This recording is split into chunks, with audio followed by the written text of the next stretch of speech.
श्री विष्णु अष्टोत्तर शतनाम स्तोत्रम्। नारद उवाच ॐ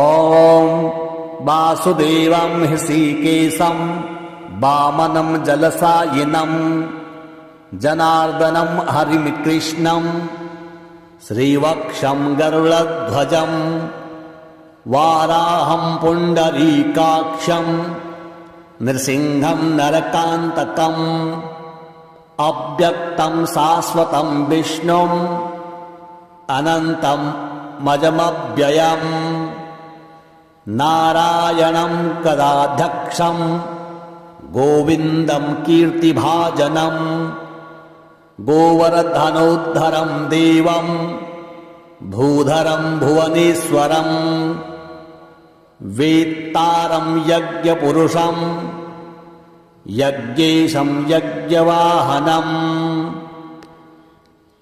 चक्रपाणि गदापाणि शङ्खपाणिं नरोत्तमम् वैकुण्ठं दुष्टदमनं भूगर्भं पीतवाससं त्रिविक्रमं त्रिकालज्ञं त्रिमूर्ति नन्दिकेश्वरम् रामं रामं हयग्रीवं भीमं रौद्रं भवोद्भवम् श्रीपतिं श्रीधरं शीर्षं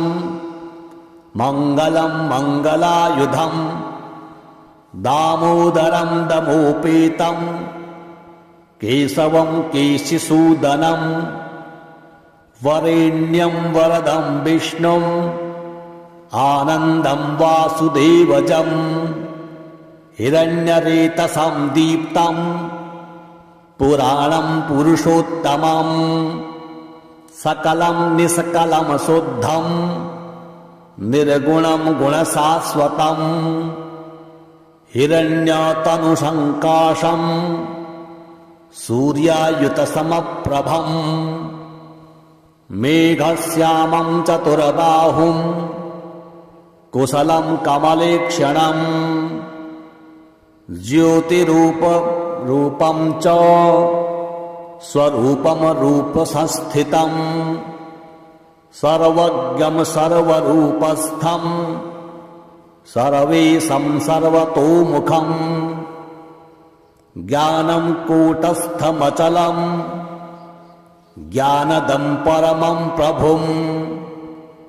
योगीशं योगनिष्पाणं योगिं योगरूपिणम् ईश्वरं सर्वभूतानां वन्दे भूतमयं प्रभुम् इति नाम शतं दिव्यं वैष्णवं खलु पापहम् व्यासेन कथितं पूर्वं सर्वपापप्रणाशनं यः पठेत् प्रातरुत्थाय स भवेत् वैष्णवो नरः सर्वपापविशुद्धात्मा विष्णुसायुज्यमाप्नुयात्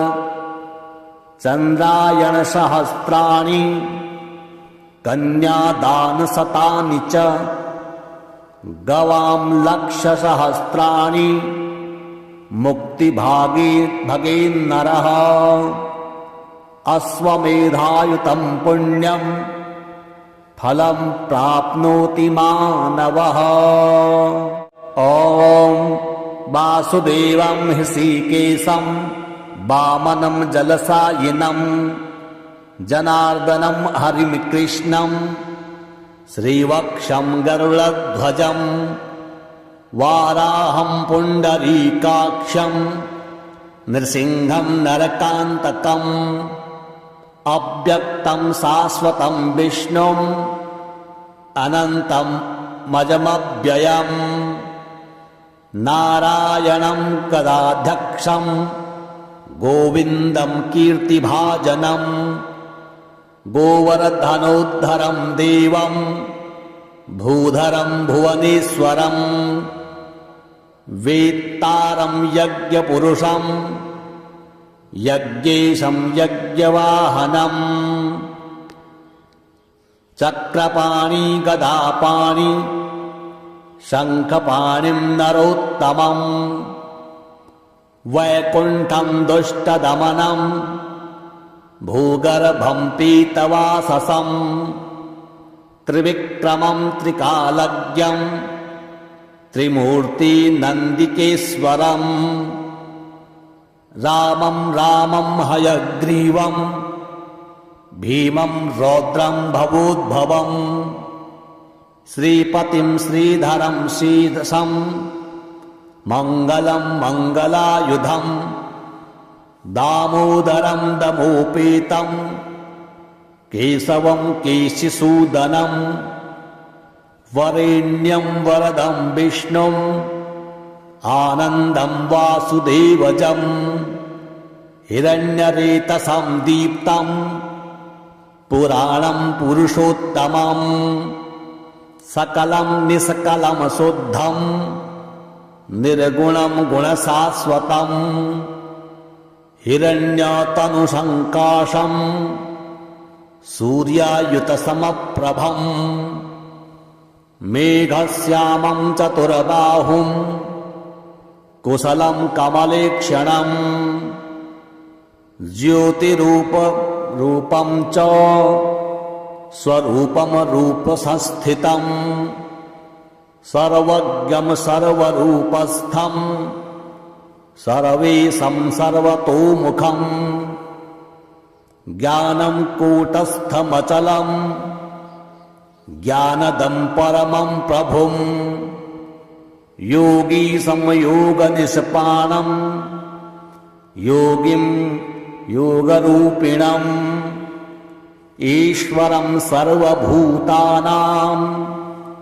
वन्दे भूतमयं प्रभुम् इति नाम शतं दिव्यं वैष्णवं खलु पापहम् व्यासेन कथितं पूर्वं सर्वपापप्रणाशनम् यः पठेत् प्रातरुत्थाय स भवेत् वैष्णवो नरः सर्वपापविशुद्धात्मा विष्णुसायुज्यमाप्नुयात् चन्द्रायणसहस्राणि कन्यादानशतानि च गवां लक्षसहस्राणि मुक्तिभागेन्नरः अश्वमेधायुतं पुण्यं फलं प्राप्नोति मानवः ॐ वासुदेवं हृषीकेशं वामनं जलशायिनं जनार्दनं हरिं कृष्णं श्रीवक्षं गरुडध्वजं वाराहं पुण्डरीकाक्षं नृसिंहं नरकान्तकम् अव्यक्तं शाश्वतं विष्णुम् अनन्तं मजमव्ययम् नारायणं कदाध्यक्षं गोविन्दं कीर्तिभाजनं गोवर्धनोद्धरं देवं भूधरं भुवनेश्वरं वेत्तारं यज्ञपुरुषं यज्ञेशं यज्ञवाहनम् चक्रपाणि गदापाणि शङ्खपाणिं नरोत्तमं वैकुण्ठं दुष्टदमनं भूगर्भं पीतवाससं त्रिविक्रमं त्रिकालज्ञं त्रिमूर्तिनन्दिकेश्वरम् रामं रामं हयग्रीवं भीमं रौद्रं भवोद्भवम्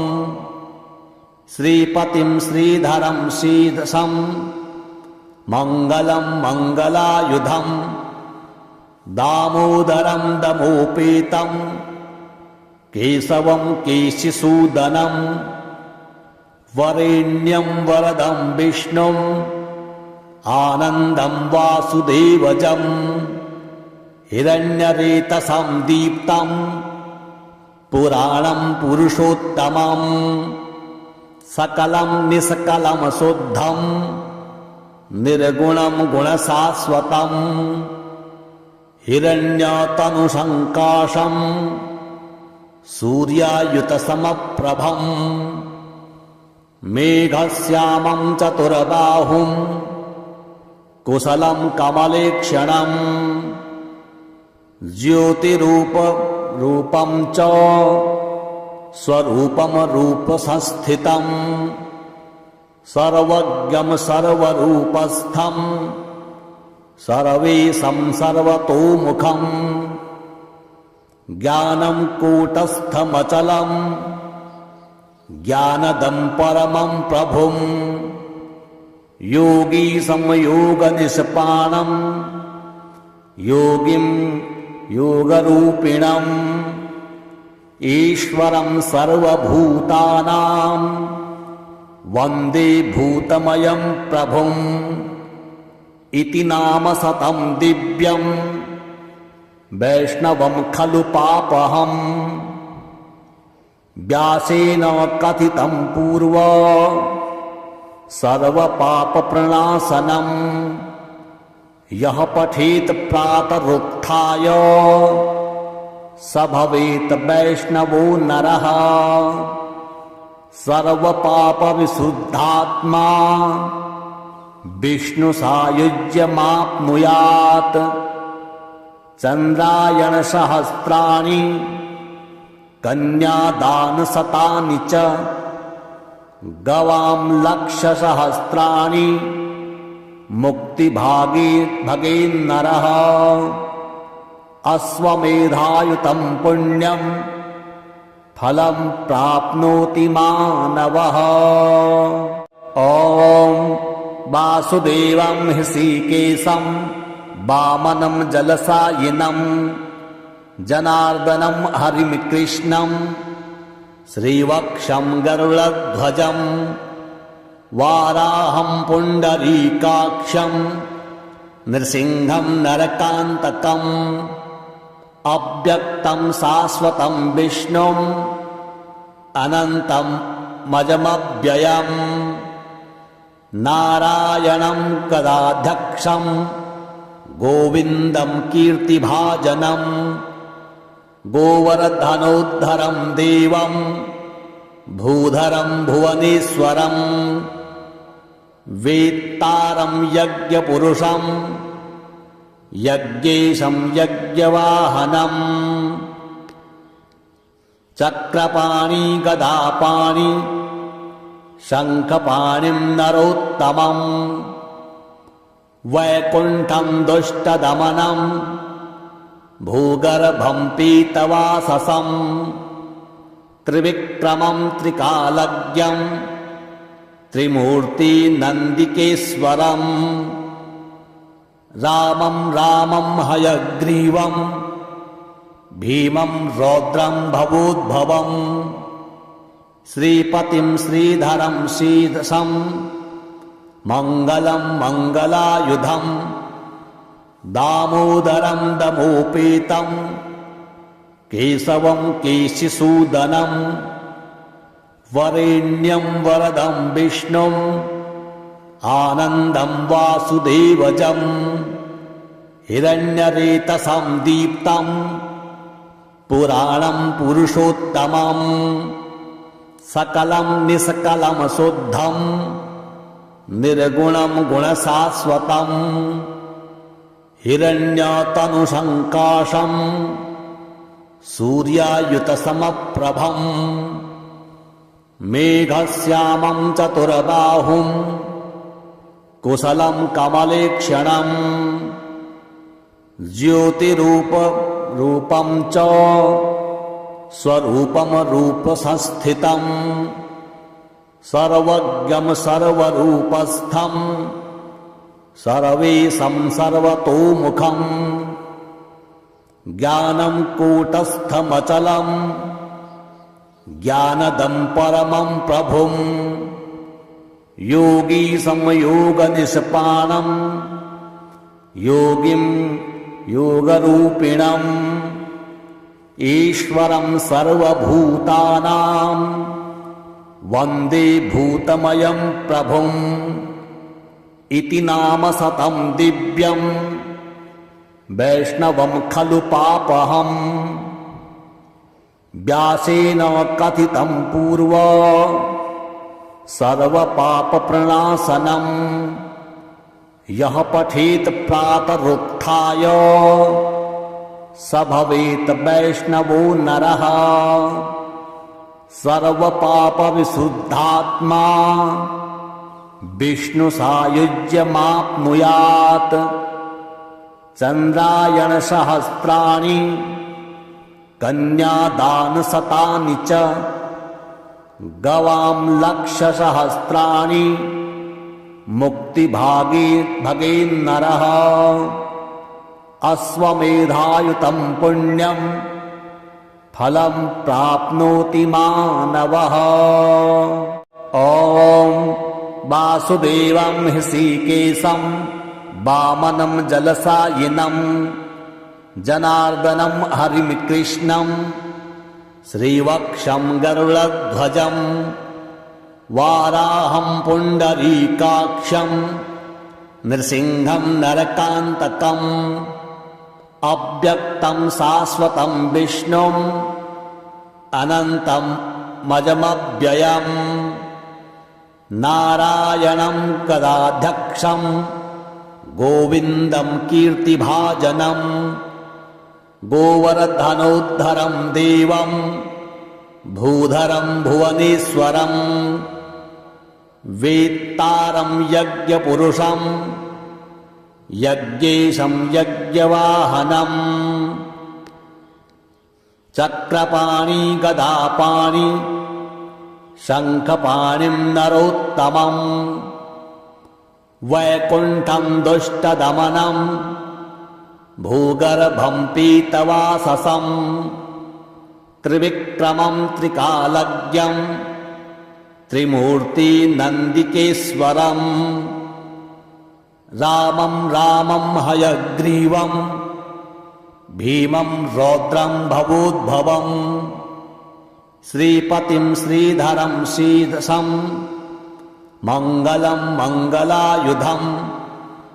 दामोदरं दमोपेतं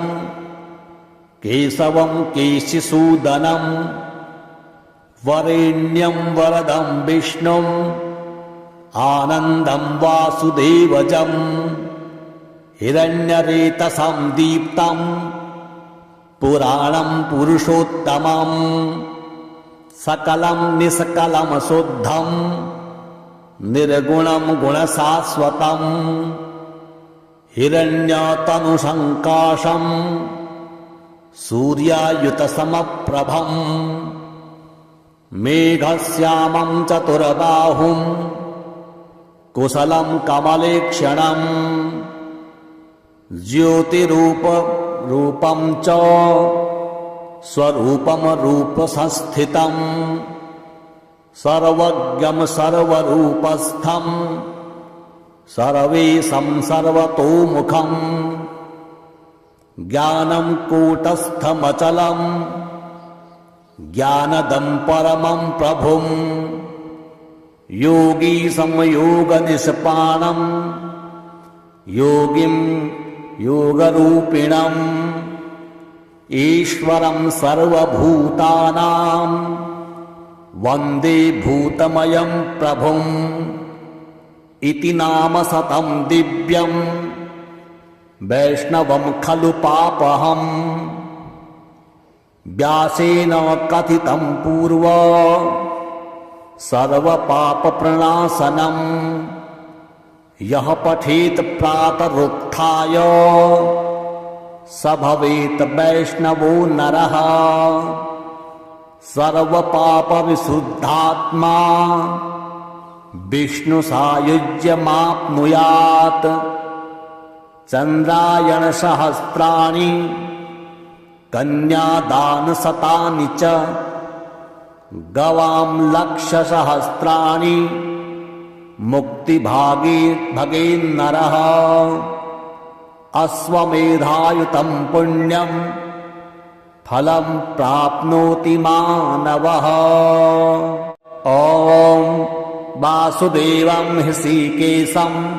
वामनं जलसायिनं जनार्दनं हरिं कृष्णं श्रीवक्षं गरुडध्वजं वाराहं पुण्डरीकाक्षं नृसिंहं नरकान्तकम् अव्यक्तं शाश्वतं विष्णुम् अनन्तं मजमव्ययम् नारायणं कदाध्यक्षं गोविन्दं कीर्तिभाजनं गोवर्धनोद्धरं देवं भूधरं भुवनेश्वरं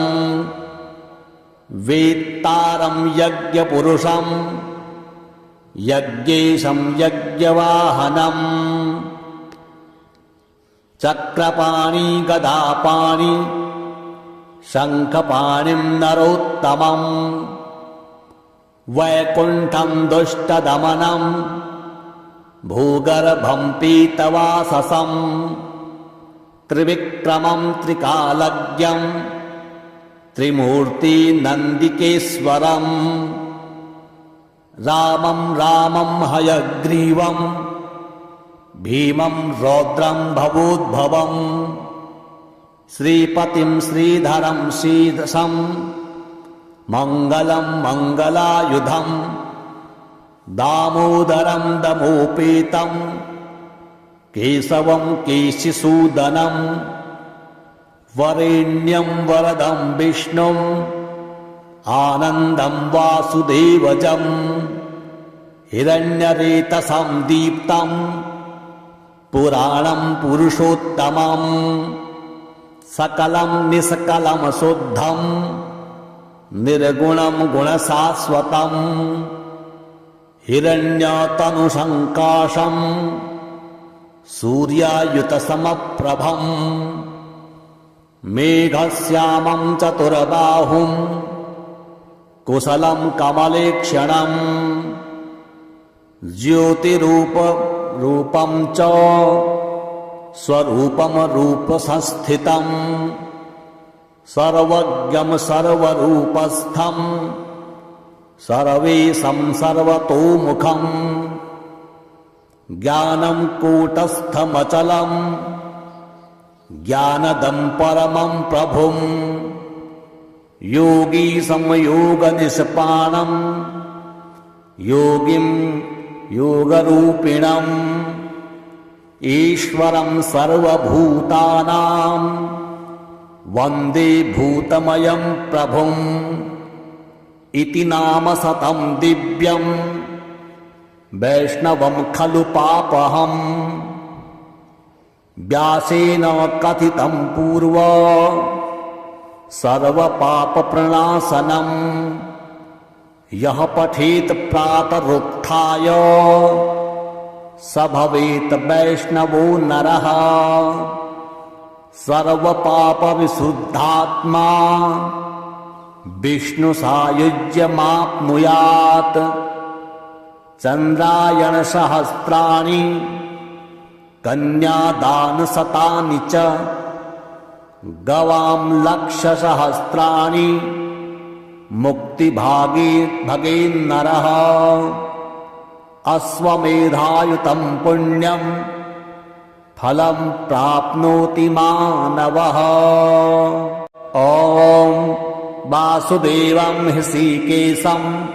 वामनं जलसायिनं जनार्दनं हरिं कृष्णं श्रीवक्षं गरुडध्वजं वाराहं पुण्डरीकाक्षं नृसिंहं नरकान्तकम् अव्यक्तं शाश्वतं विष्णुम् अनन्तं मजमव्ययम् नारायणं कदाध्यक्षं गोविन्दं कीर्तिभाजनं गोवर्धनोद्धरं देवं भूधरं भुवनेश्वरं वेत्तारं यज्ञपुरुषं यज्ञेशं यज्ञवाहनम् चक्रपाणि गदापाणि शङ्खपाणिं नरोत्तमम् वैकुण्ठं दुष्टदमनं भूगर्भं पीतवाससं त्रिविक्रमं त्रिकालज्ञं त्रिमूर्तिनन्दिकेश्वरम् रामं रामं हयग्रीवं भीमं रौद्रं भवोद्भवम् श्रीपतिं श्रीधरं शीर्षं मङ्गलं मङ्गलायुधम् दामोदरं दमोपेतं केशवं केशिसूदनं वरेण्यं वरदं विष्णुम् आनन्दं वासुदेवजं हिरण्यरेतसं दीप्तं पुराणं पुरुषोत्तमं सकलं निष्कलं शुद्धं निर्गुणं गुणशाश्वतं हिरण्यतनुसङ्काशं सूर्यायुतसमप्रभं मेघश्यामं चतुर्बाहुं कुशलं कमलेक्षणं ज्योतिरूपं च स्वरूपं रूपसंस्थितं सर्वज्ञं सर्वरूपस्थं सर्वेशं सर्वतोमुखं ज्ञानं कूटस्थमचलं ज्ञानदं परमं प्रभुं योगी संयोगनिष्पाणं योगिं योगरूपिणम् ईश्वरं सर्वभूतानां वन्दे भूतमयं प्रभुम् इति नाम शतं दिव्यं वैष्णवं खलु पापहम् व्यासेन कथितं पूर्वं सर्वपापप्रणाशनम्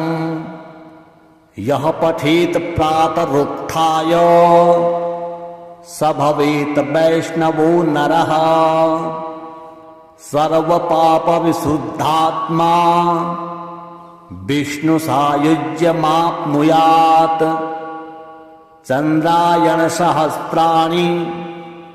कन्यादानशतानि च गवां लक्षसहस्राणि मुक्तिभागेन्नरः अश्वमेधायुतं पुण्यं फलं प्राप्नोति मानवः ॐ वासुदेवं हृषीकेशं वामनं जलशायिनं जनार्दनं हरिं कृष्णं श्रीवक्षं गरुडध्वजं वाराहं पुण्डरीकाक्षं नृसिंहं नरकान्तकम् अव्यक्तं शाश्वतं विष्णुम् अनन्तं मजमव्ययम् नारायणं कदाध्यक्षं गोविन्दं कीर्तिभाजनं गोवर्धनोद्धरं देवं भूधरं भुवनेश्वरं वेत्तारं यज्ञपुरुषं यज्ञेशं यज्ञवाहनम् चक्रपाणि गदापाणि शङ्खपाणिं नरोत्तमम् वैकुण्ठं दुष्टदमनं भूगर्भं पीतवाससं त्रिविक्रमं त्रिकालज्ञं त्रिमूर्तिनन्दिकेश्वरम् रामं रामं हयग्रीवं भीमं रौद्रं भवोद्भवम् श्रीपतिं श्रीधरं शीर्षं मङ्गलं मङ्गलायुधम् दामोदरं दमोपेतं केशवं केशिसूदनं वरेण्यं वरदं विष्णुम् आनन्दं वासुदेवजं हिरण्यरेतसं दीप्तं पुराणं पुरुषोत्तमं सकलं निष्कलं शुद्धं निर्गुणं गुणशाश्वतं हिरण्यतनुसङ्काशं सूर्यायुतसमप्रभं मेघश्यामं चतुर्बाहुं कुशलं कमलेक्षणं ज्योतिरूपं च स्वरूपं रूपसंस्थितं सर्वज्ञं सर्वरूपस्थं सर्वेशं सर्वतोमुखं ज्ञानं कूटस्थमचलं ज्ञानदं परमं प्रभुं योगी संयोगनिष्पानं योगिं योगरूपिणम् ईश्वरं सर्वभूतानां वन्दे भूतमयं प्रभुम् इति नाम शतं दिव्यं वैष्णवं खलु पापहम् व्यासेन कथितं पूर्वं सर्वपापप्रणाशनम् यः पठेत् प्रातरुत्थाय स भवेत् वैष्णवो नरः सर्वपापविशुद्धात्मा विष्णुसायुज्यमाप्नुयात् चन्द्रायणसहस्राणि कन्यादानशतानि च गवां लक्षसहस्राणि मुक्तिभागेन्नरः अश्वमेधायुतं पुण्यं फलं प्राप्नोति मानवः। ॐ वासुदेवं हृषीकेशं वामनं जलसायिनं जनार्दनं हरिं कृष्णं श्रीवक्षं गरुडध्वजं वाराहं पुण्डरीकाक्षं नृसिंहं नरकान्तकम् अव्यक्तं शाश्वतं विष्णुम् अनन्तं मजमव्ययम् नारायणं गदाध्यक्षं गोविन्दं कीर्तिभाजनं गोवर्धनोद्धरं देवं भूधरं भुवनेश्वरं वेत्तारं यज्ञपुरुषं यज्ञेशं यज्ञवाहनम् चक्रपाणि गदापाणि शङ्खपाणिं नरोत्तमं वैकुण्ठं दुष्टदमनं भूगर्भं पीतवाससं त्रिविक्रमं त्रिकालज्ञं त्रिमूर्तिनन्दिकेश्वरम् रामं रामं हयग्रीवं भीमं रौद्रं भवोद्भवं श्रीपतिं श्रीधरं शीर्षं मङ्गलं मङ्गलायुधं दामोदरं दमोपेतं केशवं केशिसूदनं वरेण्यं वरदं विष्णुम्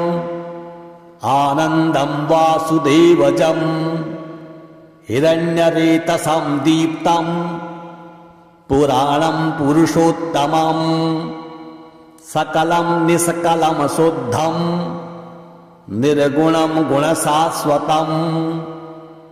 हिरण्यतनुसङ्काशं सूर्यायुतसमप्रभं मेघश्यामं चतुर्बाहुं कुशलं कमलेक्षणं ज्योतिरूपं च स्वरूपं रूपसंस्थितं सर्वज्ञं सर्वरूपस्थं सर्वेशं सर्वतोमुखं ज्ञानं कूटस्थमचलं ज्ञानदं परमं प्रभुं योगी संयोगनिष्पानं योगिं योगरूपिणम् ईश्वरं सर्वभूतानां वन्दे भूतमयं प्रभुम् इति नाम शतं दिव्यम् वैष्णवं खलु पापहम् व्यासेन कथितं पूर्व सर्वपापप्रणाशनम् यः पठेत् प्रातरुत्थाय स भवेत् वैष्णवो नरः सर्वपापविशुद्धात्मा विष्णुसायुज्यमाप्नुयात् चन्द्रायणसहस्राणि कन्यादानशतानि च गवां लक्षसहस्राणि मुक्तिभागेन्नरः अश्वमेधायुतं पुण्यं फलं प्राप्नोति मानवः। ॐ वासुदेवं हृषीकेशं वामनं जलशायिनं जनार्दनं हरिं कृष्णं श्रीवक्षं गरुडध्वजं वाराहं पुण्डरीकाक्षं नृसिंहं नरकान्तकम् अव्यक्तं शाश्वतं विष्णुम् अनन्तं मजमव्ययम् नारायणं कदाध्यक्षं गोविन्दं कीर्तिभाजनम् गोवर्धनोद्धरं देवं भूधरं भुवनेश्वरं वेत्तारं यज्ञपुरुषं यज्ञेशं यज्ञवाहनम् चक्रपाणि गदापाणि शङ्खपाणिं नरोत्तमं वैकुण्ठं दुष्टदमनं भूगर्भं पीतवाससं त्रिविक्रमं त्रिकालज्ञं त्रिमूर्तिनन्दिकेश्वरम् रामं रामं हयग्रीवं भीमं रौद्रं भवोद्भवं श्रीपतिं श्रीधरं शीर्षं मङ्गलं मङ्गलायुधं दामोदरं दमोपेतं केशवं केशिसूदनं वरेण्यं वरदं विष्णुम् आनन्दं वासुदेवजं हिरण्यरेतसं दीप्तं पुराणं पुरुषोत्तमं सकलं निष्कलं शुद्धं निर्गुणं गुणशाश्वतं हिरण्यतनुसङ्काशं सूर्यायुतसमप्रभं मेघश्यामं चतुर्बाहुं कुशलं कमलेक्षणं ज्योतिरूपं च स्वरूपं रूपसंस्थितं सर्वज्ञं सर्वरूपस्थं सर्वेशं सर्वतोमुखं ज्ञानं कूटस्थमचलं ज्ञानदं परमं प्रभुम् योगी संयोगनिष्पाणं योगिं योगरूपिणम् ईश्वरं सर्वभूतानां वन्दे भूतमयं प्रभुम् इति नाम शतं दिव्यं वैष्णवं खलु पापहम् व्यासेन कथितं पूर्व सर्वपापप्रणाशनम् यः पठेत् प्रातरुत्थाय स भवेत् वैष्णवो नरः सर्वपापविशुद्धात्मा विष्णुसायुज्यमाप्नुयात् चन्द्रायणसहस्राणि कन्यादानशतानि च गवां लक्षसहस्राणि मुक्तिभागेन्नरः अश्वमेधायुतं पुण्यं फलं प्राप्नोति मानवः।